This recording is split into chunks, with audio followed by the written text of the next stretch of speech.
자, 이제 그 나머지 정리와 인수 정리 알아보겠습니다. 증명 아주 간단한데요. 내용 먼저 살펴보면은 당시 px를 x-a로 나눴을 때 나머지는 pa다.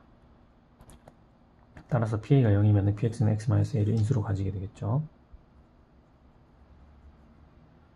원리는 간단합니다. px를 x-a로 나눴을 때 몫을 px라고 하게 되면 나머지는 r이죠. 이건 항등식이기 때문에 이미 x에 대해서 성립해야 되고요. 특히 x가 a일 때도 성립해야 됩니다. 따라서 r은 pa가 되는 것이죠. 이것은 꼭 x-a로 나눴을 때 뿐만 아니라 근이 a인 1차식으로 나눴을 때 항상 성립하는 식입니다. 그 다음에 하나 더 알아볼 것은 대소의 기본 정리인데요. 1의 1차 이상의 복소 개수 다항식은 복소수 근을 가진다. 우리는 이제 이 정리를 증명하진 않을 거예요. 왜냐하면은 이 정리의 증명은 지금 현재 상황에서는 너무 필요한 게 많습니다.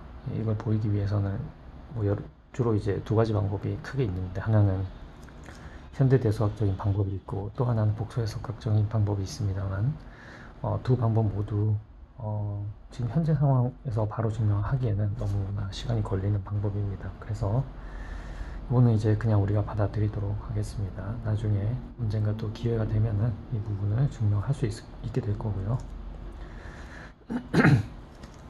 그래서 요걸 이제 가정을 하고 이게 어떤 의미가 있는지 살펴보면요.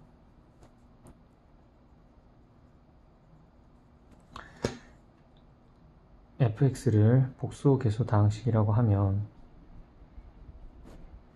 그러면 fx가 1차식으로 인수분해가 된다는 것을, 그러니까 전부 다 모든 인수가 다 1차식으로 인수분해 된다는 것을 알 수가 있습니다.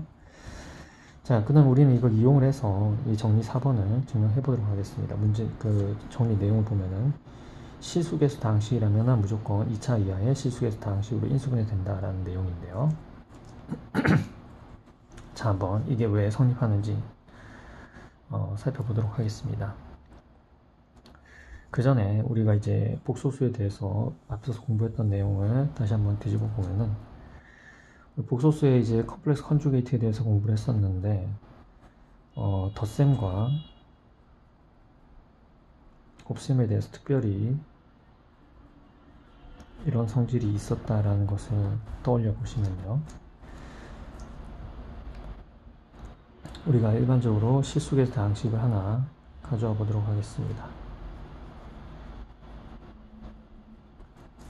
우리는 뭐만 보이면 되냐면 이것이 1차 또는 2차의 인수를 가진다는 것만 보이면 되겠죠. 에 대해서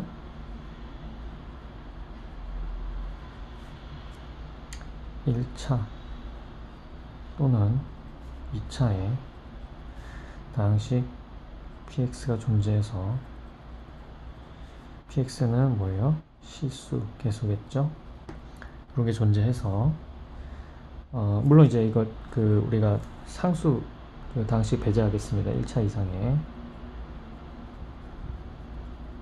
다항식에 대해서 px가 존재해서, 그래서 px가 fx를 나눈다 라고 하는 것을 보여보겠습니다. 이게 되면 왜 가능하냐면, 임의의 다항식을 가져오면은 일단 1차 혹은 2차의 그 인수가 있죠. 그걸로 나누면 그 목도 마찬가지로 실수계수입니다. 거기에다가 다시 이 내용을 반복적으로 적용을 한다면 그러면은 우리가 1차 또는 2차의 인수들의 곱으로 이 다항식을 표현할 수 있겠죠. 그거를 뭐 엄밀하게 쓴다면 수학적 귀납법으로 하면 됩니다. 자, 그래서 이 부분만 증명하면 이제 충분하다는 걸 여러분들이 이해했을 텐데요. 그걸 보이기 위해서 우리가 1차 인수를 가지지 않는다라고 가정을 해보겠습니다. fx가 실계수 1차 인수를 가지지 않는다라고 가정을 해보겠습니다. 그런데 어쨌든 fx는 1차식으로 인수분해가 되긴 해야 되죠. 1차적으로 정리삼을 바로 적용을 한다 하더라도 복소수해가 있어야 된다는 걸 알 수가 있습니다. 그래서 우리가 f의 알파가 0이라고 할 수 있습니다. 그래서 이런 알파가 존재합니다. 존재하죠.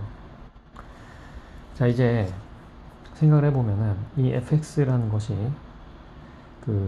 fx를 우리가 이렇게 펼쳐서 써볼게요. fx는 a0 더하기 a1x 더하기 a2x의 제곱 더하기 이런 식으로 펼쳐서 써보겠습니다.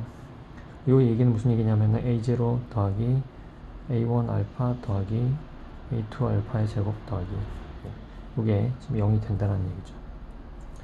그렇다면은 여기다가 컴플렉스 컨주게이트를 씌운다 하더라도 0에 대한 컴플렉스 컨주게이트가 같아져야 됩니다. 근데 이것은 그냥 0이죠.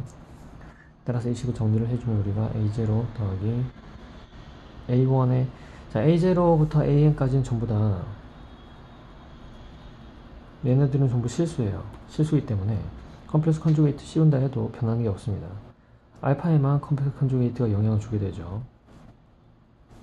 이게 지금 0이란 얘기예요. 즉 무슨 얘기냐면 따라서 fx는 x-알파도 인수로 가질 뿐만 아니라 x-알파 바 또한 인수로 가집니다. 인수 정리에 의해서요. 이 식을 전개를 해주면은 x제곱 마이너스 알파 플러스 알파 바의 x 플러스 알파 알파 바가 되겠고요. 요게 지금 실수계수가 되겠죠. 실수계수 당식을 2차 당식을 인수로 가지게 되는 것입니다. 물론 얘는 이제 실수 범위에서는 더 이상 인수분해가 불가능하고요. 목소수 범위에서만 이렇게 쪼개지는 당식이 되겠습니다. 자, 이렇게 해서 우리가 이미 실수계수 당식이 2차 이하의 실수계수 당식이고 인수분해 된다는 것을 증명할 수 있었어요.